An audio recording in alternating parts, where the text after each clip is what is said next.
Welcome back to the Lost Tactician, where we unearth the forgotten ingenuity that turned ordinary men and materials into instruments of survival. Today, we're diving into one of World War II's most remarkable yet overlooked innovations, a chemical alchemy that transformed common timber into something that defied all logic, wood that could stop bullets. In an era when steel was scarce and desperation bred brilliance, scientists and soldiers discovered that the humblest of materials, when subjected to extreme pressure and precise chemistry, could become as formidable as any metal plate. This is the story of how wartime necessity birthed a defensive marvel that saved countless lives, only to vanish into the shadows of history. Picture the Pacific Theatre in 1943. Supply lines stretched thin across thousands of miles of ocean, and steel, the lifeblood of modern warfare, was desperately needed for ships, tanks, and aircraft.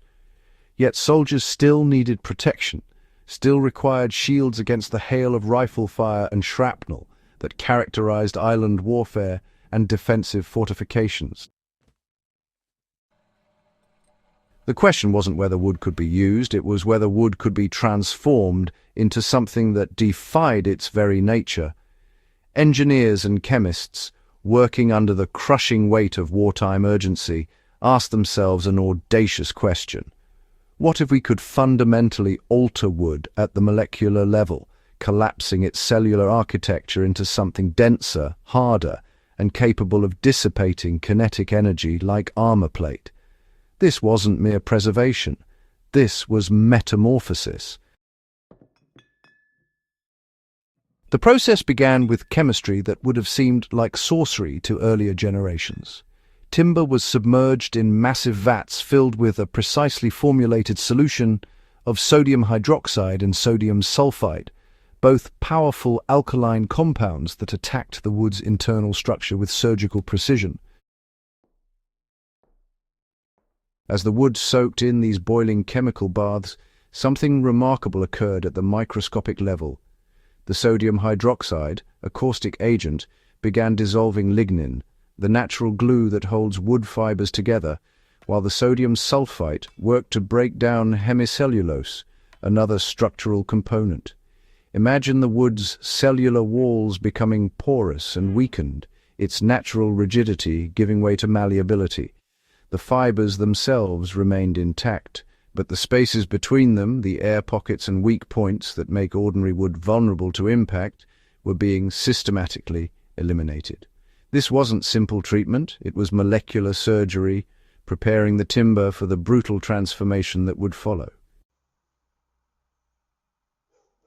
With the wood chemically softened and its internal architecture compromised, engineers moved to the second phase, mechanical compression. The treated timber was placed between the steel plates of hydraulic presses, capable of generating 725 pounds of pressure per square inch, accompanied by intense heat. As the press descended, something extraordinary happened. The wood's cellular structure, already weakened by chemical treatment, collapsed inward like a controlled implosion.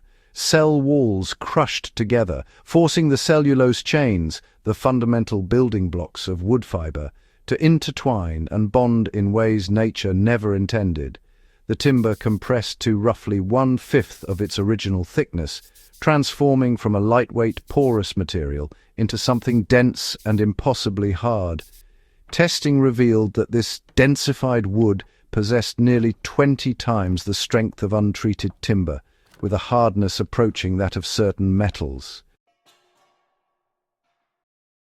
When a bullet struck this material, the tightly compressed cellulose fibers didn't shatter or splinter.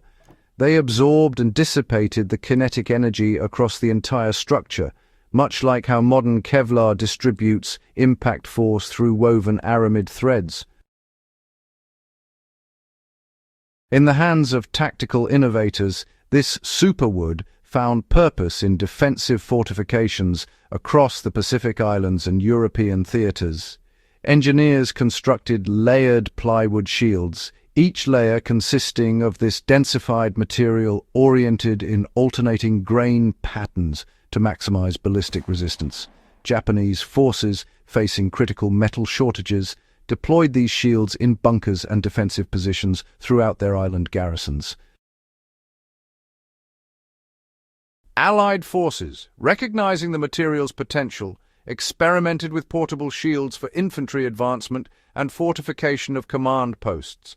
Soldiers who crouched behind these wooden barriers during firefights reported something that seemed impossible: the dull thud of bullets embedding themselves in the wood rather than punching through. The shields weren't invincible. Concentrated fire or armor-piercing rounds could eventually penetrate, but against standard rifle calibers and shrapnel, they provided life-saving protection at a fraction of the weight and cost of steel plate.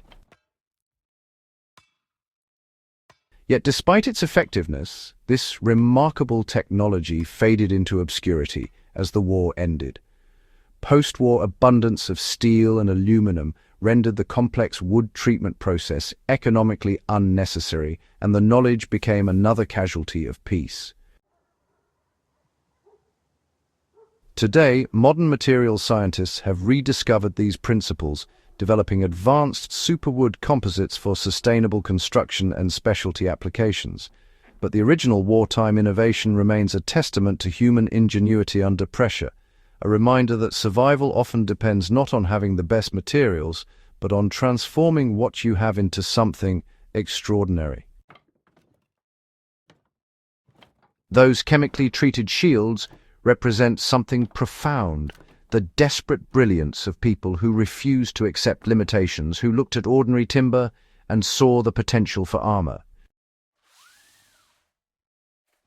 If this forgotten chapter of wartime innovation resonated with you, hit that like button and share this story with others who appreciate the intersection of survival, science, and history. Subscribe to the Lost Tactician for more deep dives into the ingenious methods that kept soldiers alive when resources ran thin and creativity became the ultimate weapon. Until next time, stay sharp, stay curious, and remember, the greatest innovations often emerge from the most desperate circumstances.